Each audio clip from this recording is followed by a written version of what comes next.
ونستغفره ونعوذ بالله من شرور أنفسنا ومن سيئات أعمالنا من يهده الله فلا مضل له ومن يضلل فلا هادي له أشهد أن لا إله إلا الله وحده لا شريك له وأشهد أن محمدا عبده ورسوله لا نبي ولا رسول بعده اللهم صل وسلم على نبينا محمد وعلى آله وصحبه أجمعين سبحانك لا علم لنا إلا ما علمتنا إنك أنت العليم الحكيم اللهم إنا نسألك علما نافعا ورزقا طيبا وعملا متقبلا آمين يا رب العالمين السلام عليكم ورحمة الله وبركاته.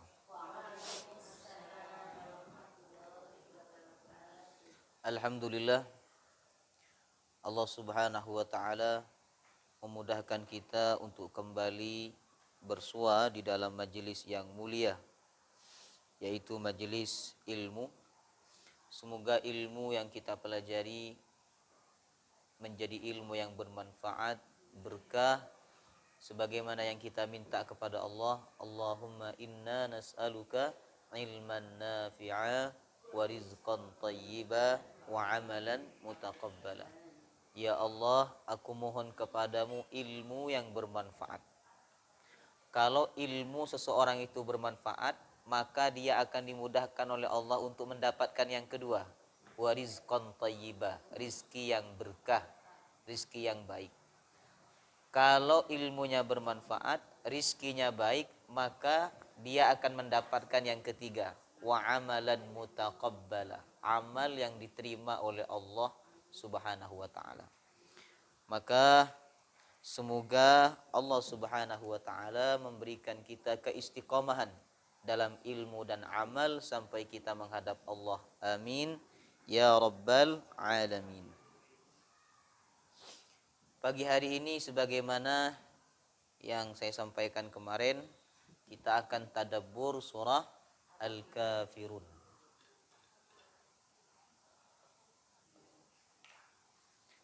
Yang bawa mushaf bisa dibuka surah Al-Kafirun.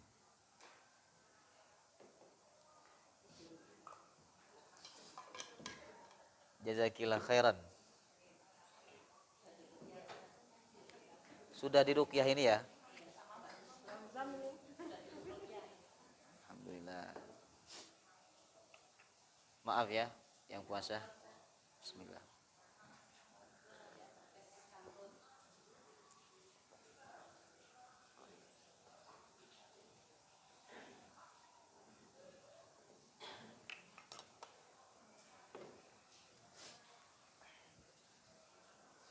Sudah dibuka Al-Kafirunnya?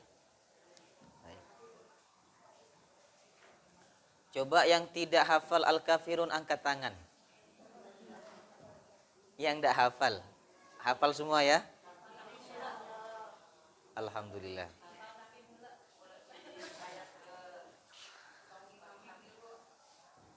Baik. Kita baca terlebih dahulu, baru setelah itu kita akan pahami makna ayatnya. A'udzu billahi minasy syaithanir rajim. A'udzu billahi minasy syaithanir rajim. Bismillahirrahmanirrahim. Bismillahirrahmanirrahim. Qul ya ayyuhal kafirun.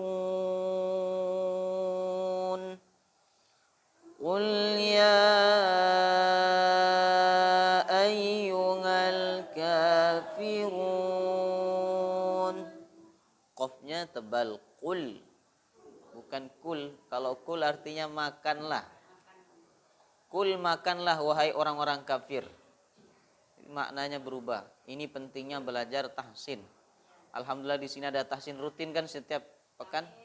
Alhamdulillah, itu harus dimanfaatkan ibu-ibu. Qul ya ayyuhal kafirun. Sama-sama. Qul ya ayyuhal kafirun. La a'budu ma ta'budun. La تعبدون ولا أنتم عابدون ما أعبد ولا أنتم عابدون ما أعبد ولا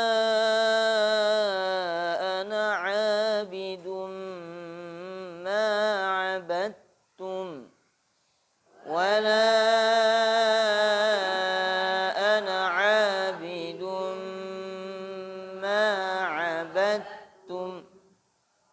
Ini dal ada sukun tapi tidak di qalqalah ya. Karena ada huruf ta setelahnya. Ini namanya idgham mutajanisain ya. Jadi dalnya enggak dibaca, langsung masuk ke huruf ta. Kurang tepat kalau dibaca ma'abadatum, keliru ya. Wala ana 'abidum ma'abadtum wala ana 'abidum ma'abadtum wala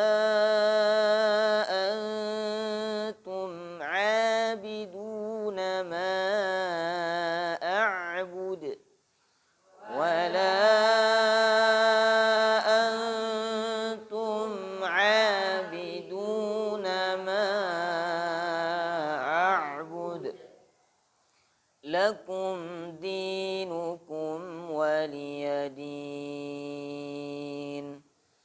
Lakum dinukum waliyadin.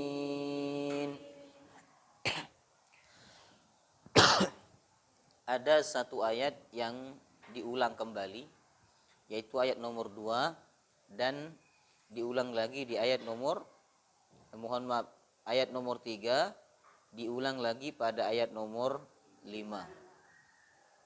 Maka membaca ayat ini atau surat ini harus betul-betul fokus ya. Kalau ngantuk-ngantuk jangan baca surah ini, karena khawatirnya enggak selesai-selesai. Wala antum 'abiduna ma a'bud wala ana 'abidum ma 'abadtum wala antum 'abiduna ma a'bud wala ana 'abidum ma 'abadtum. Ini bukan apa namanya? Bukan dibuat-buat ibu-ibu. Artinya apa? Orang mengalami muter dalam membaca surah ini itu banyak mereka alami ya. Dan saya pernah mendengarkan sendiri. Ya. Jadi saya sholat jadi makmum. Waktu itu saya pengajian di sebuah masjid, ya, saya minta takmir untuk jadi imam karena saya kurang enak ya. Kemudian ya, si imam itu baca Qul ya ayyuhal kafirun ya. Mungkin grogi, ada saya di belakangnya. Nah, dia bolak-balik ya. Akhirnya kita ingatkan walakum dinukum waliyadin. Itu cara mengingatkan imam ketika bacaannya salah atau tertukar dengan ayat yang lain. Bukan dengan subhanallah ya. Kalau subhanallah itu bila salah gerakan atau tambah rakaat baru ucap subhanallah. Ya. Kalau salah bacaan maka bimbing dengan bacaan. Sebab kalau di subhanallah imamnya tambah bingung nanti. Subhanallah tambah bingung, akhirnya qul huwallahu ahad, Allahus samad. Nah, ini pentingnya belajar fikih ibu-ibu. Nah, karena dalam kitab fikih klasik itu kalau imam salah tegur dengan subhanallah kan. Nah, tapi dalam fikih kontemporer kalau imam itu salah bacaan, cara menegurnya bukan dengan subhanallah, tapi dengan bacaan itu. Makanya imam sunnahnya membaca yang dihafal oleh makmum. Nah, kalau imam baca surah yang panjang-panjang, makmumnya tidak hafal, imamnya salah, tidak ada yang negur. Ya. Baik. Surah Al-Kafirun.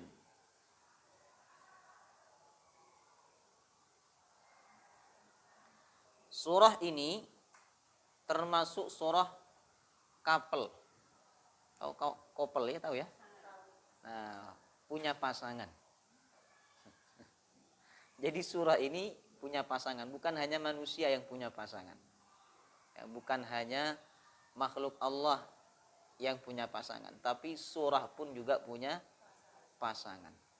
Nah, dikatakan punya pasangan karena Nabi ketika membaca surah ini, Nabi biasanya membaca surah yang lain dan itu dibaca selalu digandeng dengan surah Al-Kafirun.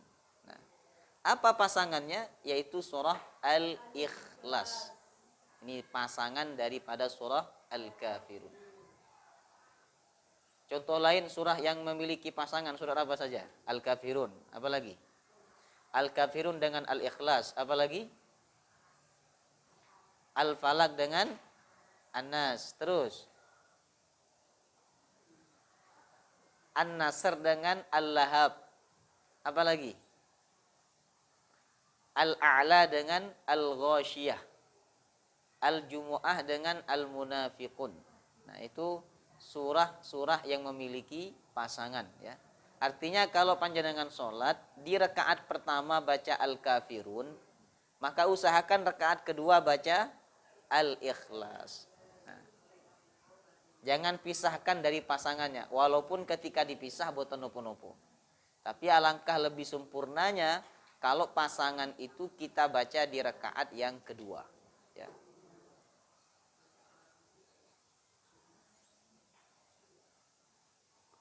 Kenapa Al-Kafirun ini dipasangkan dengan Al-Ikhlas? Karena Al-Ikhlas artinya murni.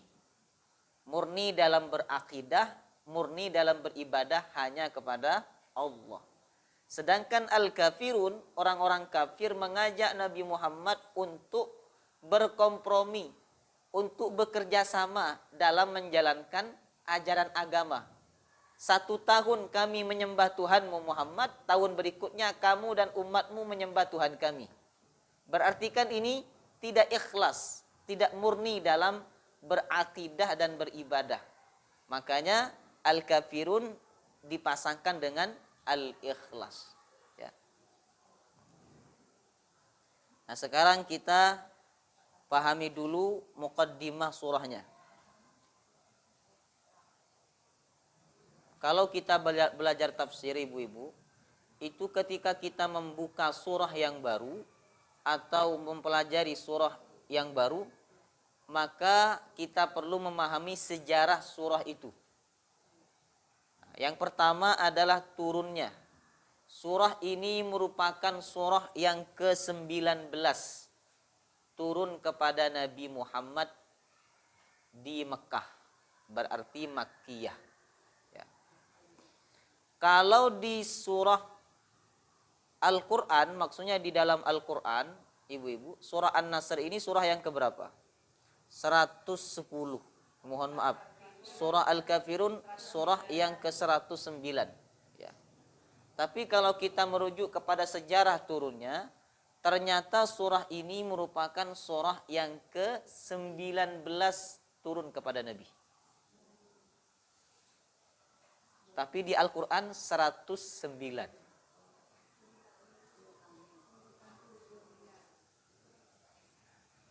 Kenapa urutannya ada di akhir-akhir, padahal turunnya di awal-awal?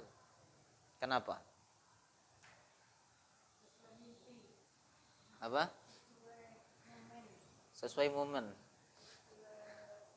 Nah, begini ya, untuk penyusunan surah dalam Quran itu, itu tidak sesuai dengan masa turunnya. Ya. Kalau kita mempelajari sejarah, pertama surah yang turun ke Nabi itu kan surah Al-Alaq. Tapi di Quran pertama yang dicantumkan surah apa? Al-Fatihah. Nah, jadi untuk penyusunan surat dalam Quran itu sifatnya tauqifi. Tauqifi itu hanya Allah dan Rasulnya yang mengetahui. Nah, cuman kalau kita ingin analogikan begini, ibu-ibu. Tidak semua tamu yang datang belakangan itu duduk belakang. Dan tidak semua tamu yang datang awal itu duduknya paling depan. Paham enggak maksud saya? Nah, kalau tamunya VIP, walaupun datangnya belakangan, pasti duduknya di depan. Kalau tamunya bukan VIP, orang biasa ya, tamu biasa, maka walaupun datang di awal, duduknya di belakang. Nah, itu analogi atau perbandingan ya. Kemudian yang kedua nama surah ini ada 3 nama. Surah Al-Kafirun memiliki 3 nama. Yang pertama nama Al-Kafirun, ini yang paling masyhur. Kemudian yang kedua Al-Ibadah, namanya Al-Ibadah karena ada kata yang disebutkan berulang kali menunjukkan makna ibadah. La a'budu, ini dari kata ibadah. Ma ta'budun sama. Abidun, abidun. Kemudian abiduna. Karena banyak kata ibadah yang disebut dalam ayat ini, maka nama lain dari surah Al-Kafirun adalah surah Al-Ibadah. Jadi kalau ada orang minta tolong bacakan surah Al-Ibadah, jangan marah. Jangan berkata kamu telah bid'ah ya. Karena kamu telah membuat surah baru. Padahal Al-Ibadah itu nama lain daripada Al-Kafirun. Kemudian yang ketiga Ad-Din. Namanya apa? Ad-Din. Diambil dari kata yang terakhir di ayat yang terakhir. Lakum dinukum waliyadin. Ad-Din. Kemudian yang ketiga tema. Tema surah Al-Kafirun.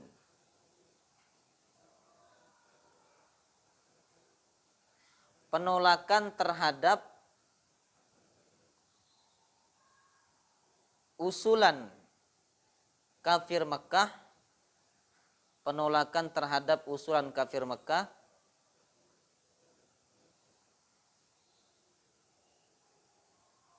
untuk penyatuan ajaran agama.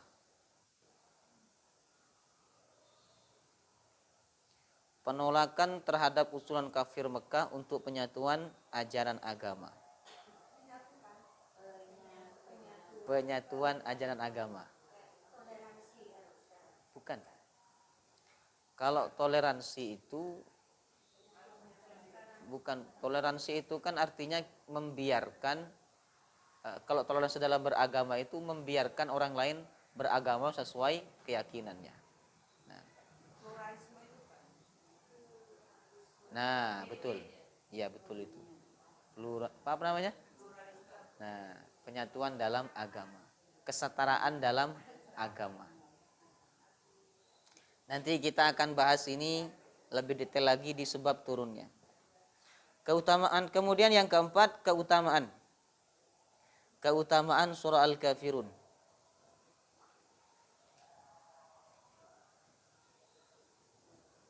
Satu, Rasulullah membaca surah ini ketika sholat tawaf. Sholat tawaf, sholat sunnah tawaf. Kan habis tawaf kan ada sholat sunnah. Nah, itu Nabi di rakaat pertama baca Al-Kafirun, rakaat kedua Qul huwallahu ahad.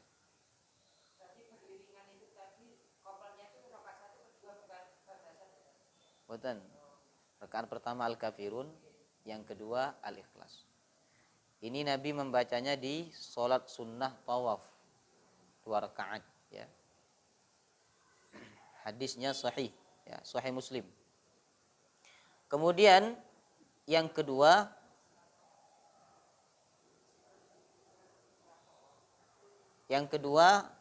Rasulullah membaca ketika sholat qobliyah subuh.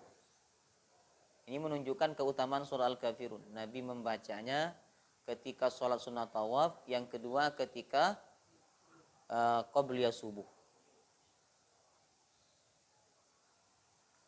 Hadis riwayat Imam Muslim.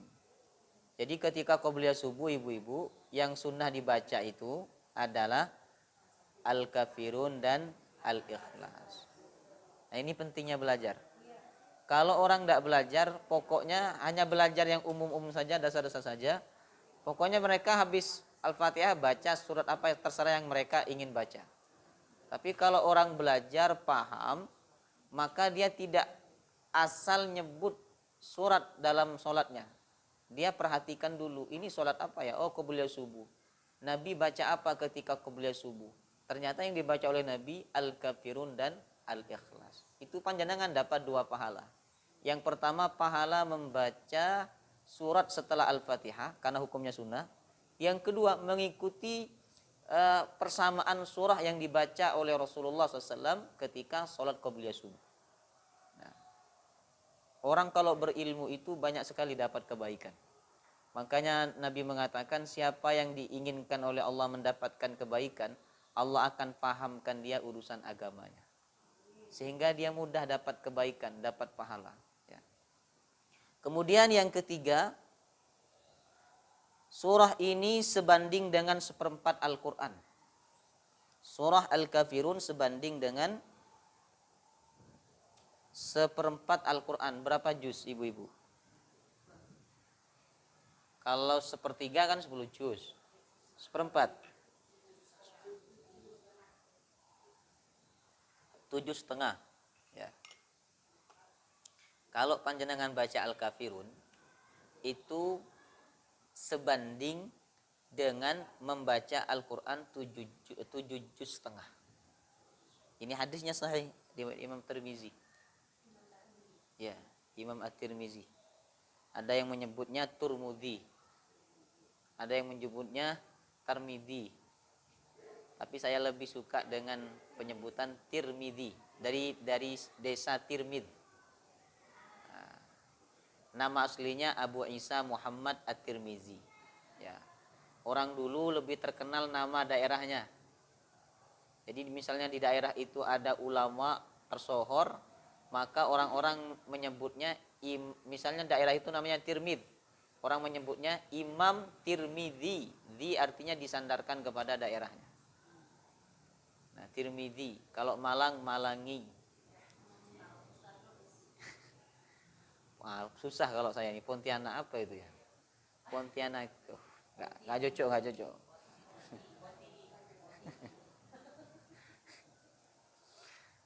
Nah, kata Nabi, annaha ta'dilu rubu'al Qur'an. Sesungguhnya Al-Kafirun itu sebanding dengan 1/4 Al-Quran. Kalau Al-Ikhlas 1/3, lebih tinggi lagi. Baca Al-Ikhlas itu sebanding dengan baca 10 juz. Baca Al-Kafirun sebanding dengan baca 7 juz setengah. Subhanallah. Ya. Ini walaupun terjadi perbedaan pendapat di antara ulama, ada yang mengatakan yang sebanding itu adalah pahalanya. Yang kedua, yang sebanding itu adalah sebanding maknanya. Jadi makna Al-Quran, 1/4 Al-Quran itu berbicara tentang larangan untuk berbuat syirik dalam agama. Larangan untuk menyatukan ajaran-ajaran agama. Pokoknya 1/4 Al-Quran itu berbicara akidah, hadirin. Nah, maka sebagian pendapat ulama sebanding di sini bukan pahalanya, tapi isi kandungannya. Nah, tapi kalau kita ingin menggabungkan 2 pendapat itu, berarti kita dapat dua-duanya. Ya. Kemudian yang keempat, sunnah dibaca sebelum tidur. Al-Kafirun sunnah dibaca sebelum tidur. Hadis riwayat Imam Ahmad. Nabi bersabda, "Idza awaita ila firashika faqra qul ya ayyuhal kafirun hatta tamurra bi akhiriha fa innaha bara'atun minasyirki." Apabila kamu ingin datang ke tempat tidurmu, maksudnya ingin tidur, maka bacalah qul ya ayyuhal kafirun sampai khatam, sampai akhir ayat. Fa innaha bara'atun minasyirki. Sesungguhnya qul ya ayyuhal kafirun itu dapat membebaskan hati seseorang dari kesyirikan. Jadi kalau kita baca sebelum tidur, maka kita tidur dalam keadaan tauhid, dalam keadaan mengesahkan Allah, dan Allah akan menjamin kita bebas dari kesyirikan. Nah, maka baca sebelum tidur surah Al-Kafirun. Nah, yang sunnah dibaca sebelum tidur itu sebenarnya banyak ibu-ibu, ya. Ayat kursi, apalagi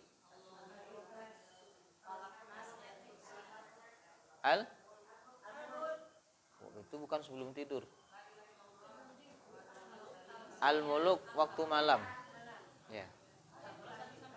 Al-Ikhlas, Al-Falaq, An-Nas. Ayat kursi tadi sudah 4. Kalau 2 ayat terakhir Al-Baqarah dari amanar rasulu bima unzila itu sunnah dibaca pada waktu malam, ya, bukan ketika hendak tidur, ya. Tapi kalau panjenengan mau baca sebelum tidur kan juga masuk waktu malam, itu boleh juga.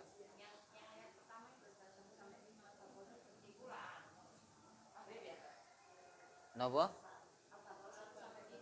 Iya, ba'da maghrib, ya, ba'da maghrib bisa, ba'da isya juga bisa, 1 sampai 5. Al-Muluk itu Al-Muluk, ya, tapi lebih afdal setelah isya, ya, Al-Muluk itu.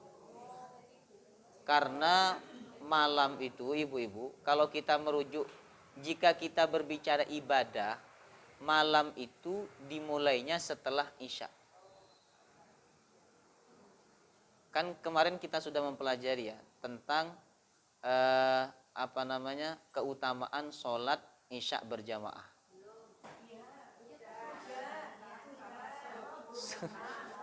Dan keutamaan sholat subuh berjamaah.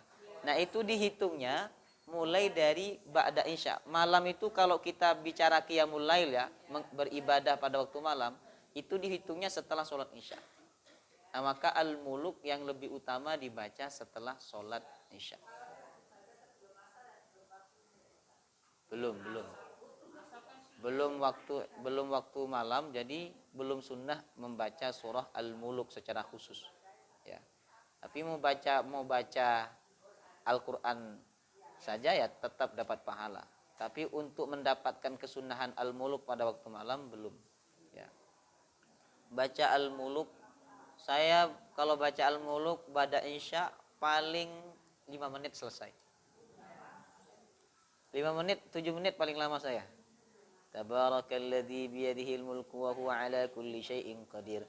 Alladzi khalaqal mauta wal hayata liyabluwakum ayyukum ahsanu amala wa huwal azizul ghafur. Alladzi khalaqa sab'a samawatin tibaqa ma tara fi khalqir rahmani min tafawut farji'il basara hal tara min futur. Cepat, 7 menit selesai, ya. Tapi kalau baca Tabarakalladzi biyadihil mulk, dapat 2 ayat tidur. Nah, maka sebelum tidur surah yang sunnah dibaca diantaranya adalah Al-Kafirun. Itulah keutamaan surah Al-Kafirun. Nah, kemudian yang kelima, sebab turun. Sebab turunnya surah Al-Kafirun.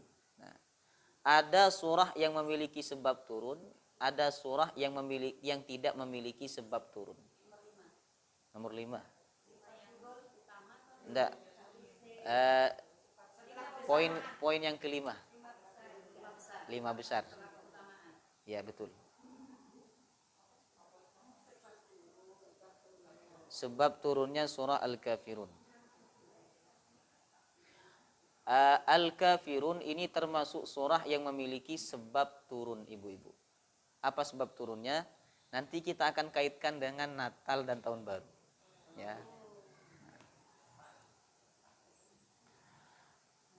Dikatakan oleh sahabat Nabi namanya Abdullah bin Abbas atau yang dikenal dengan sahabat Ibnu Abbas. Ada seorang kafir Mekah, tokohnya bernama Al-Walid bin Mughirah.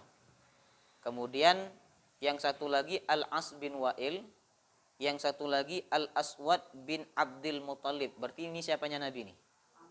Paman Nabi, ya. Kemudian yang keempat Umayyah bin Khalaf. Umayyah itu kalau di Indonesia nama laki-laki perempuan. Perempuan kan? Kalau di Arab Umayyah itu nama laki-laki. Pokoknya orang Indonesia ini kalau ada bunyi yah itu perempuan. Padahal di Arab dipakai untuk nama laki-laki. Nah, begitu. Umayyah bin Khalaf. Bukan binti Khalaf, tapi bin Khalaf. Artinya ada 4 orang tokoh orang kafir Mekah yang datang kepada Nabi. Pertama Al-Walid, yang kedua Al-As, yang ketiga Al-Aswad, yang keempat Umayyah. Datang kepada Rasulullah membawa harapan dan tawaran. Apa harapan mereka? Harapan mereka Nabi berhenti dakwah. Apa tawaran mereka? Mengajak kompromi dalam urusan agama. Kompromi itu maksudnya ya kerjasama lah. Biar kita ini tidak memusuhi kamu Muhammad, kita kerjasama aja. Kamu tidak meninggalkan agamamu, kami juga tidak meninggalkan agama kami. Caranya bagaimana? Kata mereka, ya Muhammad halumma fal na'bud ma ta'bud wa ta'budu ma na'bud. Marilah kita berkompromi. Engkau menyembah apa yang kami sembah, dan nanti kami akan menyembah apa yang kamu sembah. Nabi tidak menjawab iya, Nabi juga tidak menjawab tidak. Nabi diam. Nah sehingga ada rumor di antara mereka ibu-ibu, sepertinya Muhammad ini mau. Karena diam itu biasanya kan menunjukkan mau. Wanita yang dipinang oleh laki-laki, kemudian dia tidak menjawab iya atau tidak, ya, maka itu kata Nabi, bagi wanita diam itu tanda mau. Makanya panjenengan tidak usah diam kalau tidak mau, takut dianggap mau. Nah maka besoknya lagi karena belum pasti kan Nabi itu mau atau tidak, ya, belum pasti sebab Nabi diam, maka besoknya lagi mereka datang, ya, menawarkan hal yang sama. Kemudian Nabi tetap diam. Sebenarnya Nabi diam itu bukan untuk menyetujui, tapi ingin menunggu bagaimana respon Allah Subhanahu wa taala yang nantinya akan disampaikan kepada mereka. Nah, di hari yang ketiga mereka datang lagi. Ketika di hari yang ketiga itulah kemudian Allah turunkan surah Al-Kafirun. Langsung malaikat Jibril datang, membacakan Al-Kafirun, memasukkan ke dalam hati Nabi Muhammad. Lalu Nabi langsung menyampaikan kepada 4 tokoh kafir Makkah saat itu. Maka bunyi ayatnya, Qul ya ayyuhal kafirun. Langsung di depannya. Qul ya ayyuhal kafirun. La a'budu ma ta'budun. Wala antum 'abiduna ma a'bud, dan seterusnya. Makanya kan diulang berulang kali ini. Coba perhatikan, maknanya sama. Ayat 2, ayat 3, ayat 4, ayat 5. Ini maknanya sama ibu-ibu. La a'budu ma ta'budun. Aku tidak akan menyembah apa yang kalian sembah. Dan kalian tidak menyembah apa yang saya sembah. Saya tidak menyembah apa yang kalian sembah. Kalian tidak menyembah apa yang saya sembah. Maknanya sama tak? Sama maknanya. Kenapa diulang-ulang? Karena mereka datang kepada Nabi itu sampai 3 kali. Ya. Kemudian ditutup lakum dinukum waliyadin. Jadi kalau kita memperhatikan sebab turunnya ayat ini atau surah ini, kita dapat mengambil pelajaran betapa strategi orang kafir Mekah untuk menghalangi dakwah Nabi itu sangat luar biasa. Mereka menggunakan berbagai macam cara untuk menghentikan dakwah Nabi. Ini kan tujuannya adalah supaya Nabi tidak berdakwah. Karena semakin hari pengikut Nabi itu semakin banyak. Pertama cara yang dilakukan oleh mereka itu adalah mengejek. Nabi dikatakan gila, Nabi dikatakan dukun, Nabi dikatakan tukang syair karena ayat-ayat yang dibacakan Nabi itu sangat indah. Kemudian setelah mengejek ya, Nabi sallallahu alaihi wasallam oleh mereka disakiti ya. Disakiti, sahabat juga disakiti. Ada sahabat Nabi itu yang dipukul sampai hilang ingatannya. Namanya Suhaib Ar-Rumi. Dipukul kepalanya sampai hilang ingatannya. Ada lagi sahabat yang ditindih dengan batu besar. Namanya sahabat Bilal bin Rabah. Ada lagi sahabat yang disetrika dengan besi panas. Namanya Ammar bin Yasar ya. Kemudian ada juga sahabat yang diseret di tengah tanah lapang ketika musim panas ya. Lalu mereka mati di tengah lapang itu, dan itu satu keluarga. Keluarganya Yasir ya. Yasir meninggal dunia, kemudian istrinya Yasir juga meninggal dunia, namanya Sumayyah. Makanya orang pertama yang mati syahid itu adalah seorang wanita namanya Sumayyah. Baik. Menghina, mengejek Nabi belum bisa membuat Nabi berhenti dakwah. Maka mereka menggunakan cara yang kedua, yaitu menyakiti.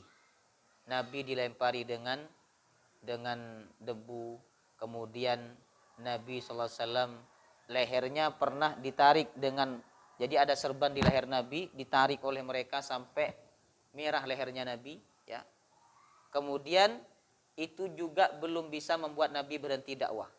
Akhirnya mereka melakukan cara yang ketiga. Apa yang ketiga? Mengancam. Diancam untuk dibunuh, tapi Nabi tetap tidak takut.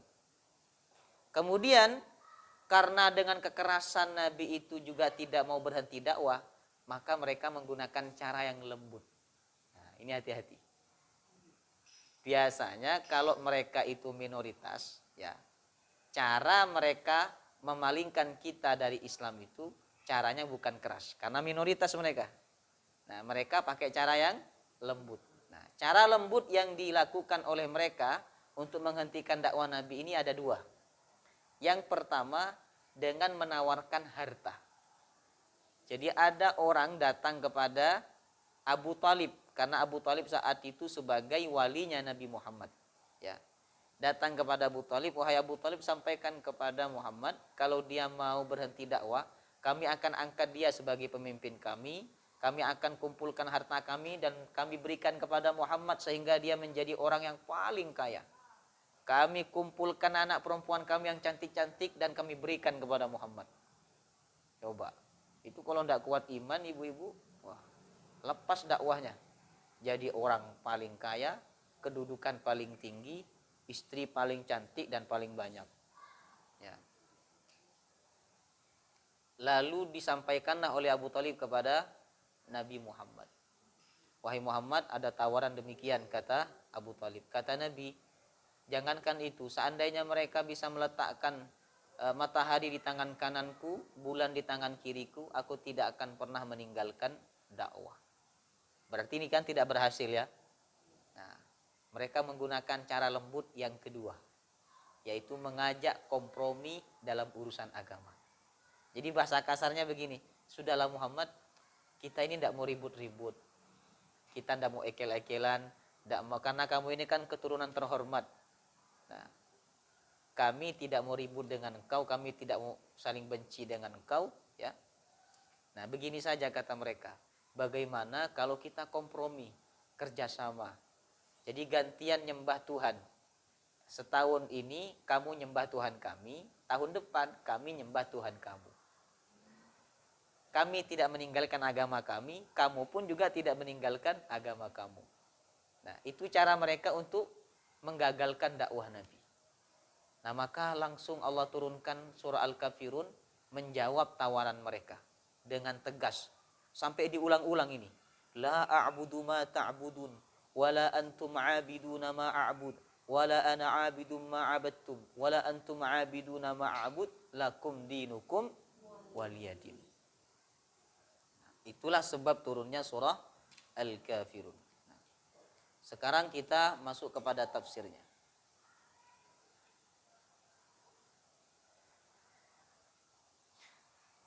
Saya mau tanya dulu, bisakah manusia itu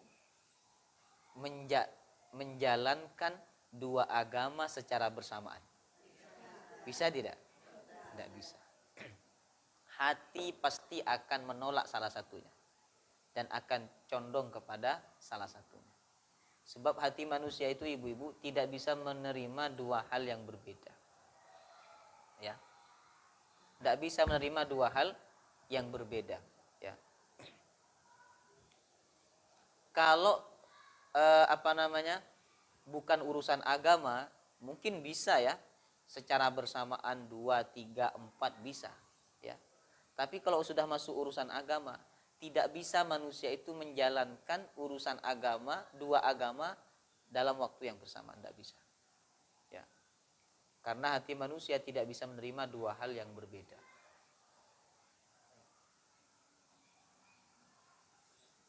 Kalau ada orang mengatakan semua agama itu sama, itu tidak benar. Tidak benar itu, ya. Tanya sama hati nurani dia, pasti dia tidak akan mengatakan, hati nuraninya tidak akan mengatakan semua agama itu sama. Ya. Kalau ada persamaan, iya. Betul enggak? Ada persamaan, iya, dalam urusan sosial. Di agama lain tidak boleh berzina, tidak boleh membunuh, tidak boleh mencuri. Di dalam agama kita juga ada larangan itu. Berarti kan ada persamaan.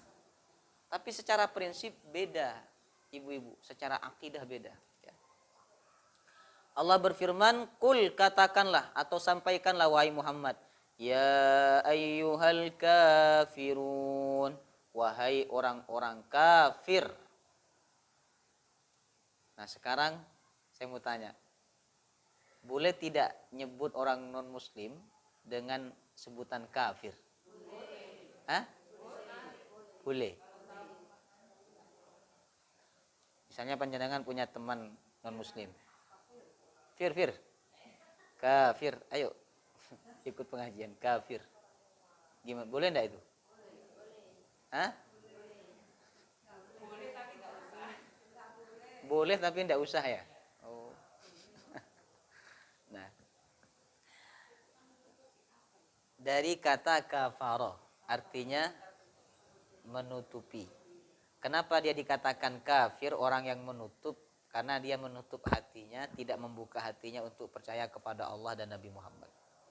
Maka dia disebut dalam Islam sebagai kafir, orang yang menutup hati. Tapi ini kalau dalam bahasa sosial, ini kita tidak bicara bahasa agama ya. Kita bicara istilah sosial. Kafir itu istilah yang kasar apa yang lembut? Kasar. Kalau kita bicara istilah sosial.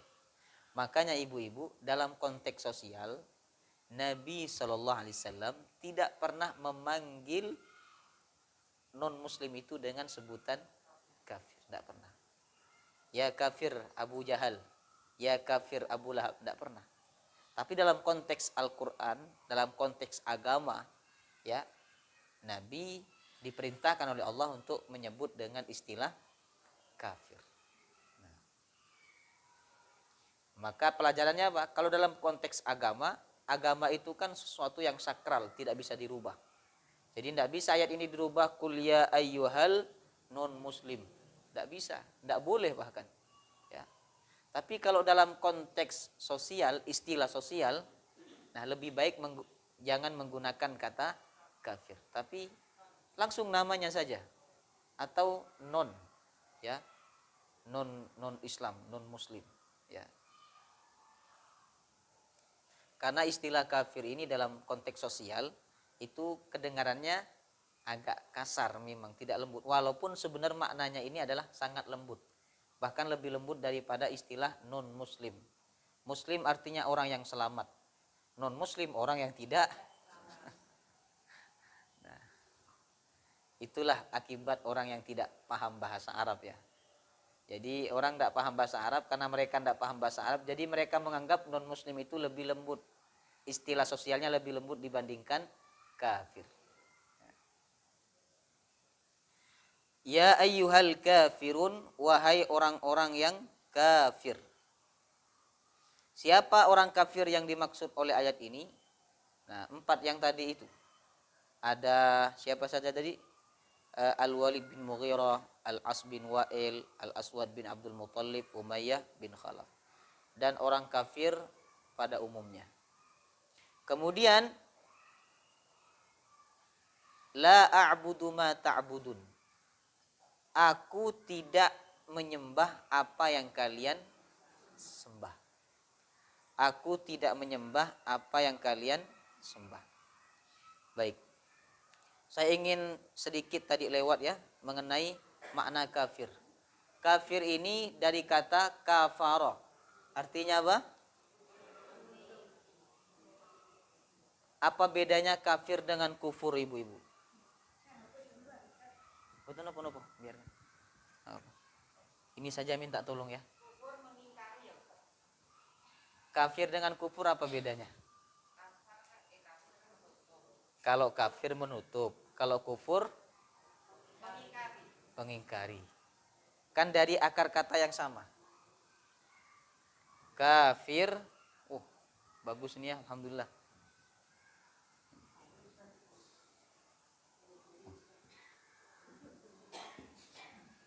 Saya ingat dulu di pesantren kita belajar kaligrafi ya. Kami belajar kaligrafi itu pakai spidol seperti ini. Kafir dengan kufur. Kalau kufur tulisannya begini. Nah, kalau kafir orangnya. Kafir itu artinya orang kafir. Kalau kufur perbuatannya. Itu bedanya ya. Nah, ada orangnya tidak kafir tapi perbuatannya kufur. Ada tidak? Ada orang Islam yang tidak mensyukuri nikmat, itu disebut dengan kufur. Ya. Tapi orang yang kafir pasti dia kufur. Orang kufur belum tentu kafir. Itu bedanya kafir dengan kufur. Ini dari akar kata yang sama, kafaro, artinya menutupi atau tidak mengakui ya. Tidak mengakui.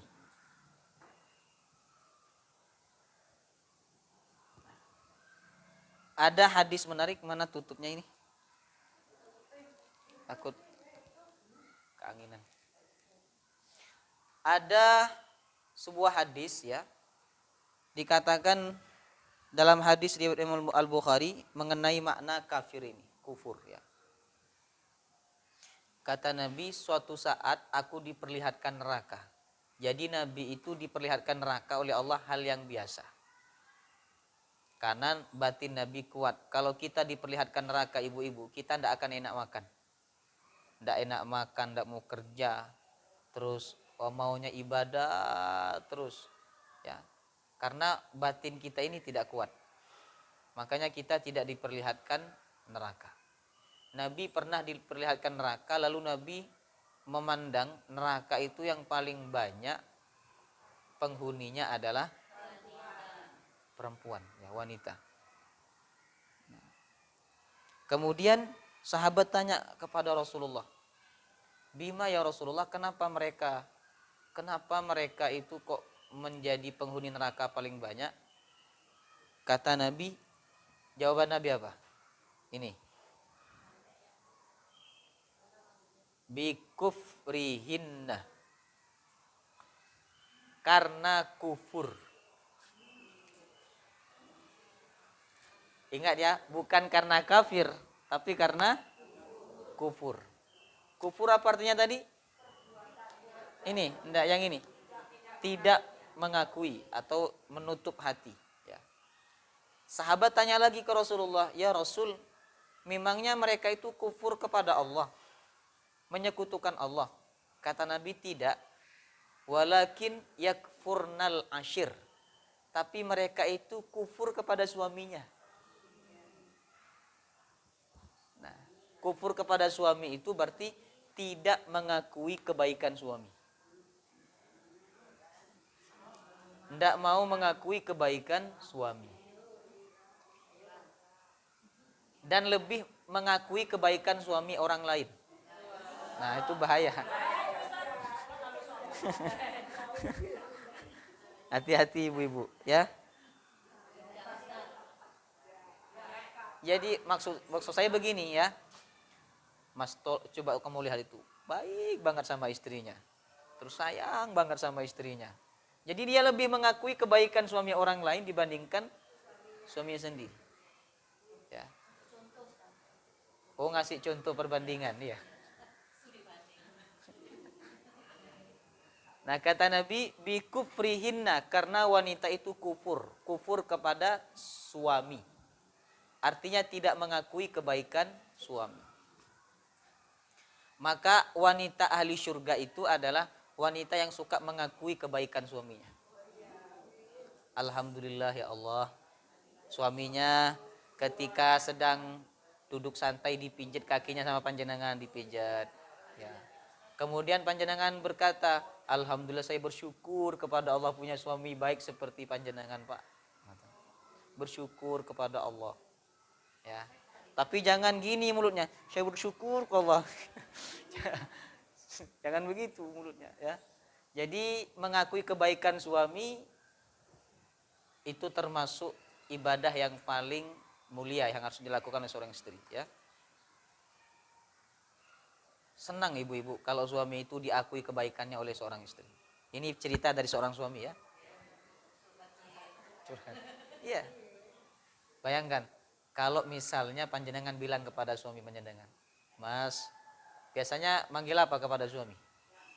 Ayah, manggil sayang, manggil.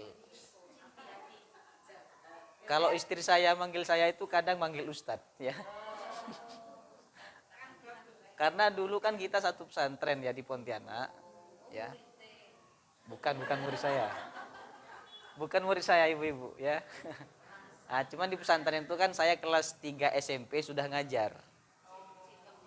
Saya kelas 3 SMP sudah ngajar, saya ngajar kakak-kakak kelas saya. Nah, sehingga ketika menikah itu beliaunya manggil saya Ustaz. Saya bilang jangan manggil Ustaz. Kenapa? Oh enggak, yang itu kalau istri saya enggak ngajar di pesantren wanita. Saya ngajar di pesantren.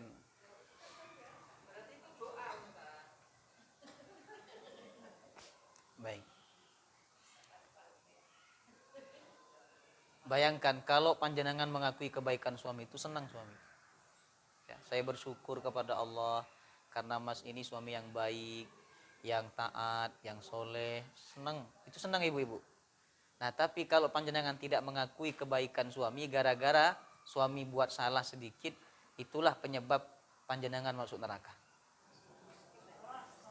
Kata Nabi, "Lau ahsanta ila ihdakunna ad-dahra kullahu, thumma ra'at minka syai'an, qalat ma ra'aitu minka khairan qattun." Seandainya engkau berbuat baik selama 1 tahun penuh kepada istrimu, lalu suatu saat kamu berbuat salah sedikit saja, maka istrimu berkata, aku tidak pernah memandang kau sebagai orang yang baik. Itulah yang menyebabkan wanita masuk neraka. Jadi tidak mengakui kebaikan suami. Nah, maka wanita masuk neraka mayoritasnya karena bikufrihin, kufur. Kufur dalam artian tidak mengakui kebaikan suami. Orang yang tidak mengakui Allah sebagai Tuhan, Nabi sebagai Rasul, Al-Quran sebagai kitab suci, maka dia disebut dengan kafir. Kemudian Allah Subhanahu wa taala menyebutkan etika dalam bergaul dengan orang kafir. Ini ada etikanya ibu-ibu. Allah berfirman, la a'budu ma ta'budun. Aku tidak menyembah, kata Nabi, ma ta'budun, apa yang kalian sembah. Nah, ini pelajarannya adalah tidak boleh ada kerjasama atau kompromi atau tolong menolong dalam urusan 2 perkara. Tidak boleh. Yang pertama dalam urusan akidah. Akidah. Kemudian yang kedua dalam urusan ibadah. Nah, dalam urusan ibadah ini tidak boleh kerjasama tolong menolong, ikut andil walaupun sedikit, tidak boleh. Kalau masuk dalam dua perkara ini, ya. Yang boleh dalam urusan apa? Yang ketiga, muamalah.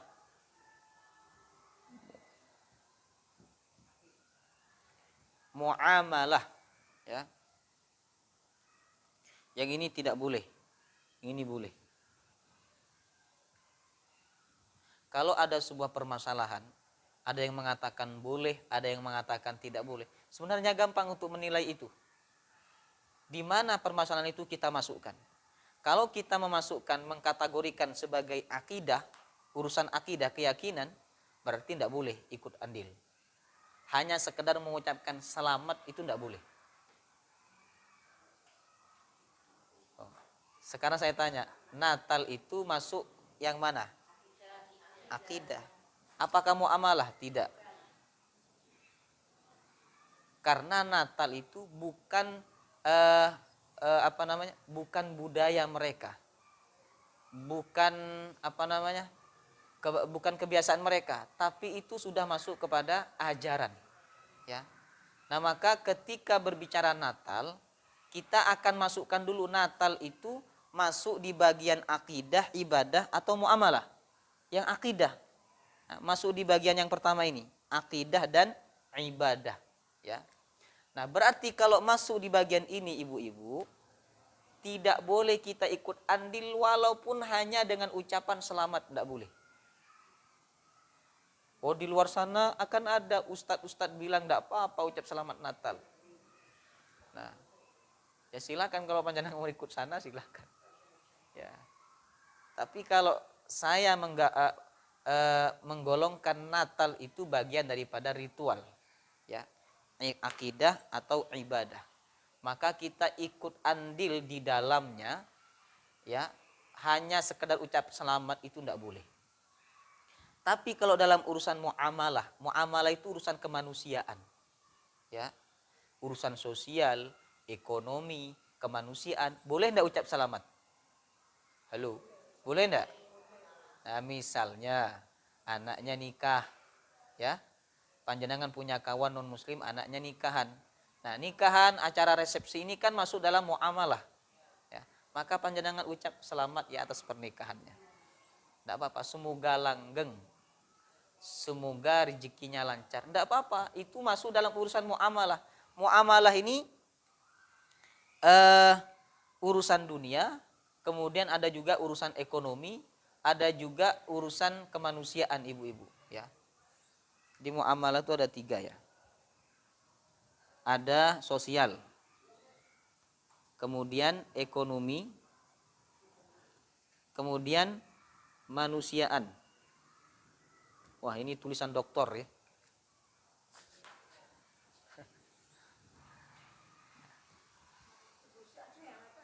Apa? Itu saja.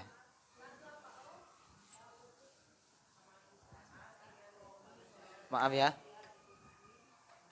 Muamalah itu ada 3. 1, sosial. Yang kedua, ekonomi. Yang ketiga, kemanusiaan. Nah, kalau masuk dalam 3 perkara ini, sosial, ekonomi, kemanusiaan, itu berarti masuk dalam muamalah. Kita boleh ucap selamat, bahkan kita boleh mendoakan. Dalam urusan sosial misalnya, kita boleh mendoakan, ya. Boleh mendoakan kita dalam urusan sosial, ya. Contohnya kita doakan sukses, kita doakan sembuh nih.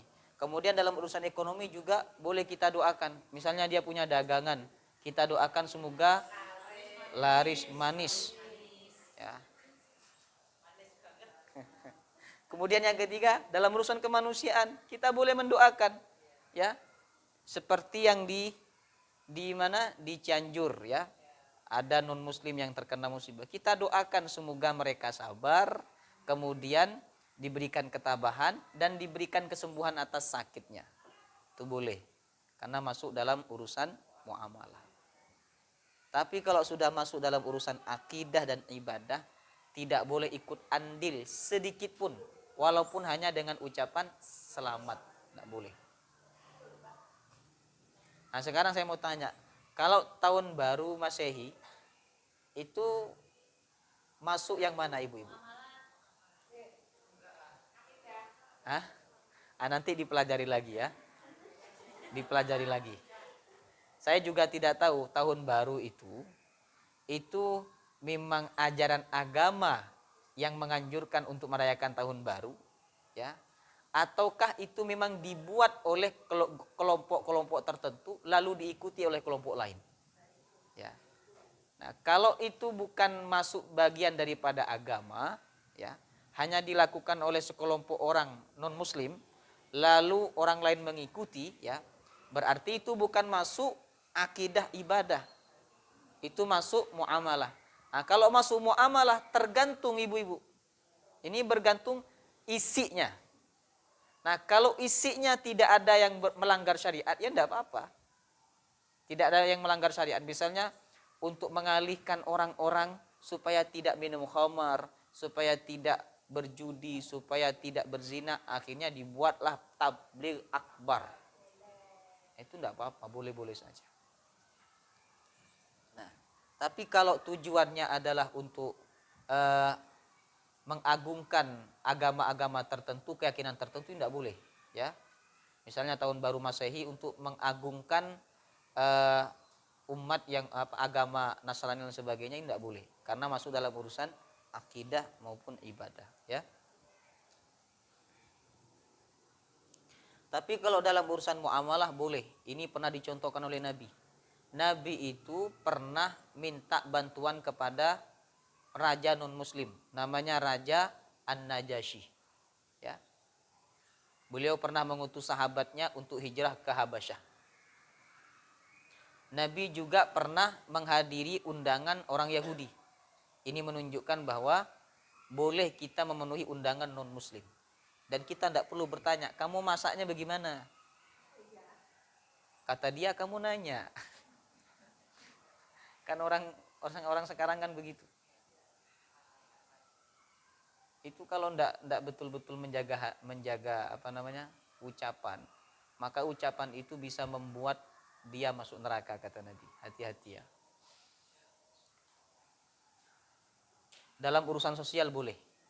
Misalnya panjenengan hadir di acara halal bihalalnya non muslim, boleh tidak? Kalau panjenengan hadir di acara halal bihalalnya yang diadakan non muslim, boleh tidak? Hah? Kenapa tidak boleh?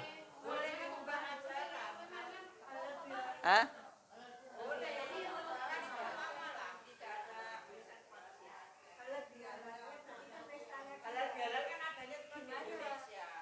Iya, maksud saya boleh tidak menghadiri acara halal bihalal yang dibuat oleh non muslim? Boleh.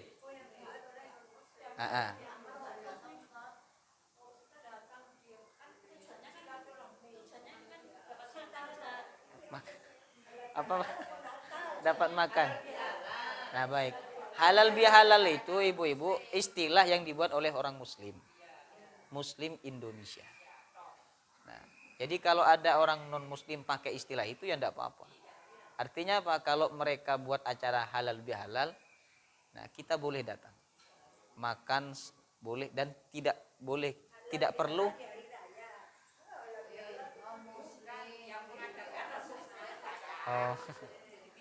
Nah, kita tidak perlu bertanya ya kepada mereka, dan tidak perlu cari tahu dia masaknya pakai minyak apa, jangan-jangan pakai minyak babi, tidak perlu cari tahu. Itu namanya meribetkan diri. Tidak boleh seperti itu. Ya sudah datang, kelihatan yang dihidangkan ayam halal ya, sudah dimakan. Kalau tidak mau, bawa saja ke rumah saya. Dalilnya apa? Nabi itu pernah datang kepada undangan acara orang Yahudi. Nabi tidak pernah tanya, ini kamu membeli kambing ini dari hasil riba atau tidak? Karena orang Yahudi itu kan terkenal dengan perbuatan riba. Nabi tidak bertanya seperti itu. Bismillah makan. Paham ya? Karena itu termasuk dalam urusan muamalah. Kemudian juga yang termasuk dalam urusan muamalah adalah bahagia terhadap keberhasilan non muslim. Itu tidak apa-apa. Nabi pernah bahagia ketika Persia bisa mengalahkan Romawi. Nabi bahagia. Ya. Nabi tersenyum. Dan kata Nabi sampai diabadikan dalam Quran, "Ghulibatir Rum fi adnal ardi wa min ba'di ghalabihim sayaglibun." Ya.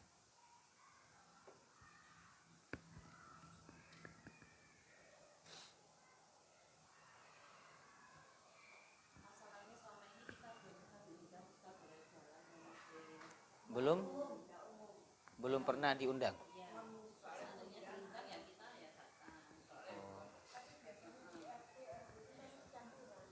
Baik. Kemudian yang ketiga, ayat yang ketiga, wala antum abiduna ma'abud. Ini maknanya sama. Kalian tidak menyembah apa yang kami sembah dan kami tidak menyembah dan saya tidak menyembah apa yang kalian sembah. Wala antum abiduna ma'abud, dan kalian tidak menyembah apa yang saya sembah, kata Nabi. Jadi tidak mungkin Nabi itu menyembah apa yang disembah oleh mereka. Tidak mungkin. Karena apa? Sebab mereka dengan Nabi itu punya pemikiran yang berbeda. Nabi membenci apa yang mereka cintai. Dan mereka membenci apa yang dicintai oleh Nabi. Beda, ya. Nabi membenci apa yang mereka cintai. Apa yang mereka cintai, ibu-ibu? Yang mereka cintai apa? Kesyirikan, menyembah berhala, menyembah patung. Padahal itu dibenci oleh Nabi. Dan mereka membenci apa yang dicintai oleh Nabi. Apa yang dicintai oleh Nabi? Tauhid, dakwah. Ini tidak mungkin bersatu, ya. Karena Nabi membenci apa yang dicintai oleh mereka dan mereka membenci apa yang dicintai oleh Nabi. Orang itu kan tidak mungkin bisa bersatu kalau punya pemikiran yang berbeda, tidak bisa. Ya, kalau panjenengan menyukai apa yang dibenci oleh suami dan panjenengan membenci apa yang disukai oleh suami, tidak akan harmonis rumah tangga itu. Nah.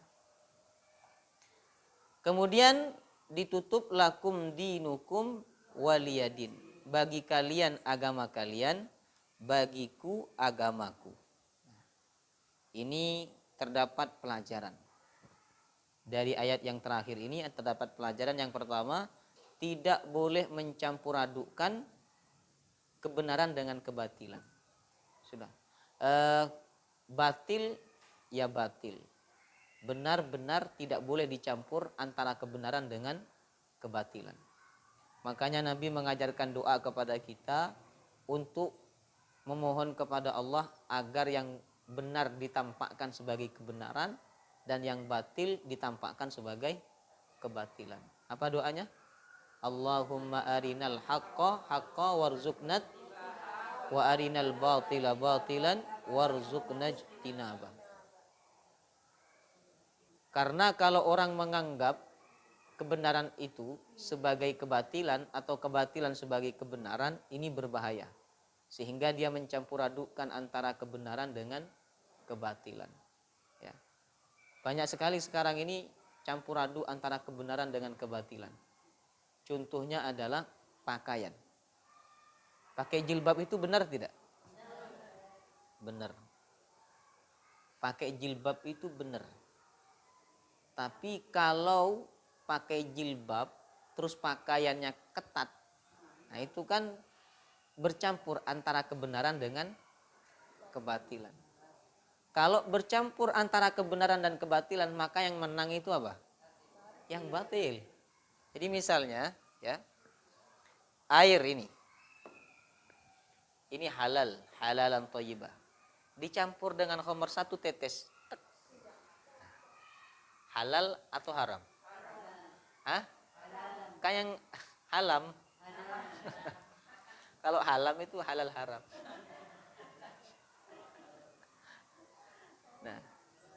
walaupun lebih banyak yang halal, tapi kalau sudah tercampur dengan yang batil harus ditinggalkan. Ya.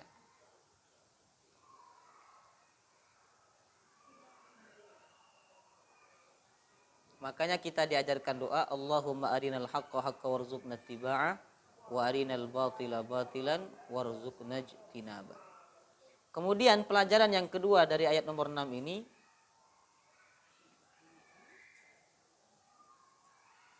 tidak boleh kerjasama dalam urusan agama. Jadi prinsipnya kalau masuk urusan agama itu lakum dinukum waliyadin. Bagi kalian agama kalian, silakan kalian percaya, silakan kalian beramal sesuai keyakinan kalian, tapi izinkan kami untuk menjalankan ajaran agama kami. Lakum dinukum waliyadin. Kemudian pelajaran yang ketiga, ibu-ibu, semua agama itu tidak sama. Jadi tidak betul statement semua agama itu sama. Semua agama tidak sama. Kalau semua agama itu sama, mestinya redaksi ayat ini, bagi kalian agamaku. Agamaku juga agama kalian. Agama kalian agamaku. Ya, apa yang kamu miliki itu juga menjadi milikku. Apa yang saya miliki itu juga menjadi milikmu. Tidak seperti itu bahasanya. Lakum dinukum waliyadin.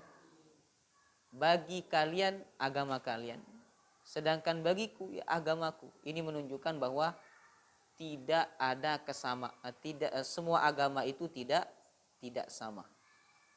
Dan agama yang paling benar adalah agama Islam. Siapa yang mencari agama selain Islam, fala yuqbala min, tidak akan diterima oleh Allah Subhanahu wa taala. Kemudian pelajaran yang keempat ya. Yang keempat, ayat nomor 6 ini mengandung sikap toleransi dalam beragama.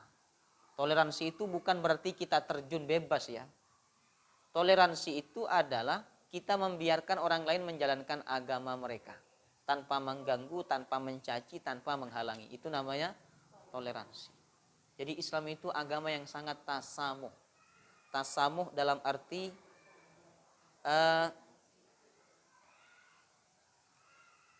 agama yang sangat lembut, agama yang sangat toleransi ya. Maka tidak betul kalau Islam itu disebut dengan radikal, tidak betul. Radikal itu ibu-ibu, itu istilah yang digaungkan oleh orang barat supaya orang-orang benci terhadap Islam, digaungkan oleh mereka, Islam radikal. Sampai mereka kadang membuat membuat film ya. Lalu mereka menampilkan dalam film itu bahwa Islam adalah agama yang radikal. Kemudian mereka datang untuk menolong manusia yang lain yang dihina, kemudian dibunuh oleh umat Islam. Itu cara mereka untuk menjatuhkan Islam. Maka jangan percaya dengan istilah Islam radikal. Tidak ada Islam radikal itu. Nah, kalau ada oknum yang mengatasnamakan Islam lalu ngebom di mana yang terakhir itu? Nah, di Bandung ada lembaga atau kantor polisi dibom oleh dia. Itu bukan ajaran Islam ya. Itu oknum yang mengatasnamakan Islam. Ya. Baik, jadi dalam bermuamalah dengan orang kafir itu tidak boleh dalam dua hal, akidah dan ibadah. Misalnya panjenengan dimintai tolong untuk ngantarkan ke gereja. Tolong ya saya antarkan ke gereja, saya tidak punya sepeda motor. Tidak boleh. Apa? Nah, itu yang susah juga itu ya.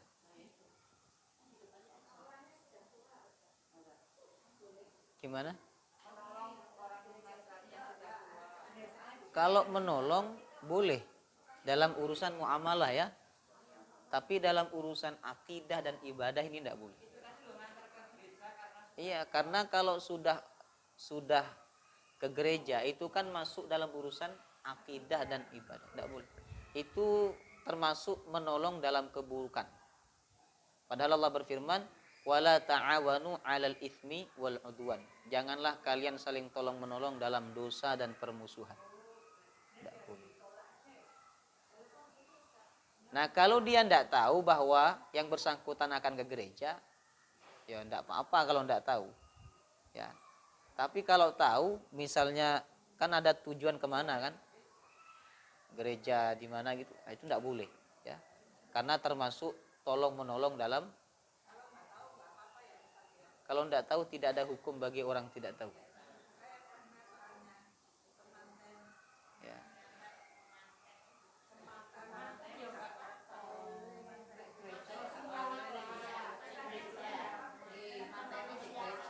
Kalau ngantarkan manten, betul nopo-nopo. Oh, di gereja, nah, tidak boleh. Ya.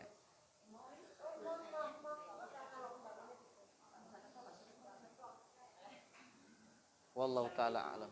Yang lain ada pertanyaan lagi? Silakan ibu-ibu.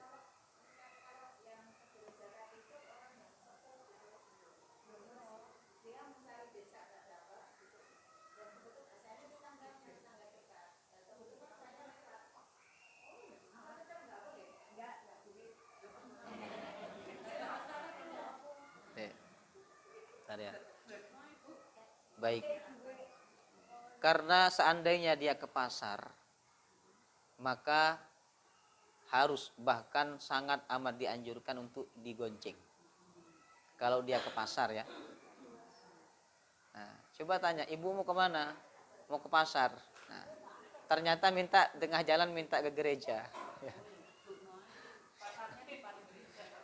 Baik, kalau dia mau ke gereja tetap tidak boleh walaupun sudah sepuh.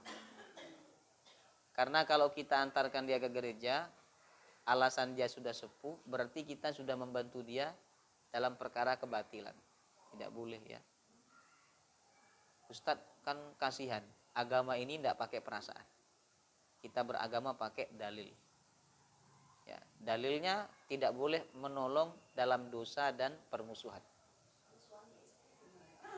Suami istri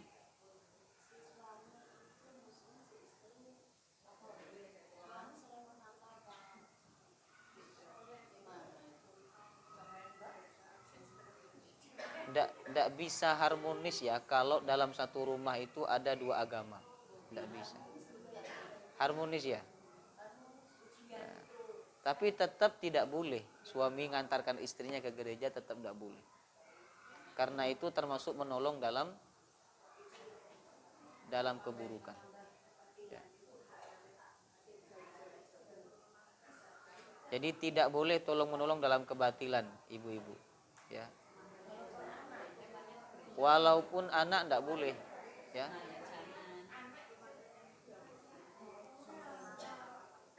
Termasuk misalnya panjenengan ya. Halo. Misalnya panjenengan punya usaha kue. Lalu ada non muslim ketika hari Natal minta pesanan, tapi bentuknya harus ada Natal-Natalnya begitu. Itu tidak boleh. Tapi kalau hanya pesan kue yang biasa dibuat oleh acara-acara di Islam seperti hari raya ya, jadi kue umum lah, itu tidak apa-apa. Buatan nopo-nopo. Asalkan tidak ada simbol-simbol Natalnya di situ, tidak apa-apa. Ada pertanyaan yang lain? Sudah ya? Silakan.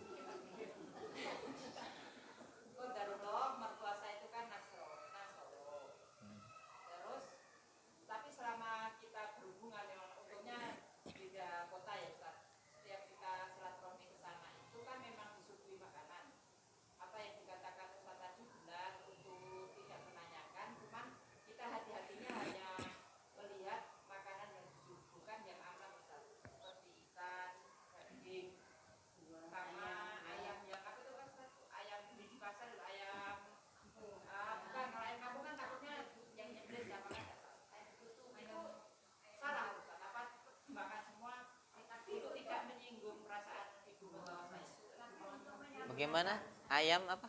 Ayam beli di pasar itu kan bukan ayam kampung, bukan hasil sembelihan dari rumah itu. Oh, Kalau ayam kampung malah kita nggak makan, takutnya sembelihan di apa kan nggak tahu.